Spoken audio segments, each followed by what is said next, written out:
Ndị be anyị ekene m unu, Igbo mụrụ nze mụọ ọzọ, ekenekwa m unu ma kene ihe na-emere unu ihe.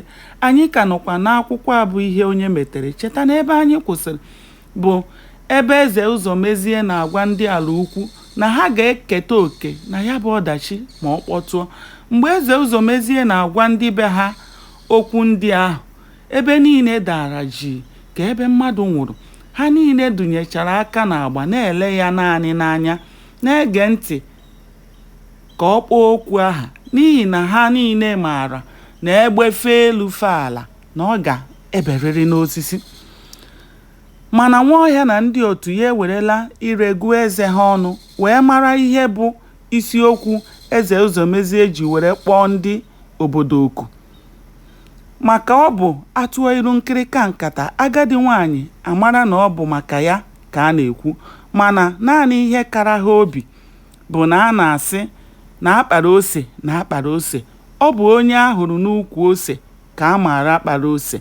Eze Ụzọmezie jụọ ha, ọ dịla onye n'ime unu hụrụ ụwa naanị otu onye bi? Ha sị ya mba. O wee sị ha, ụwa naanị otu onye na-aka mma n'afọ, maka onye biri naanị ya odudu atagbuo ya. Ọkwa unu maara nke ọma na Afọ bụ nnukwu ahịa na be anyị a bụ ala ukwu. Obodo dị iche iche gbara anyị okirikiri na-abịa azụ ahịa na ya kwa afọ ọbụla. Ọ bụ ya ka obodo dị iche iche jiri mara be anyị. Mana nke kacha nke bụ na ọ bụ ya ka anyị na-elepụ ihe ndị ahụ anyị na-akọpụta n'ubi were na-enweta ego anyị ji egboro ezinụlọ anyị mkpa ji ha.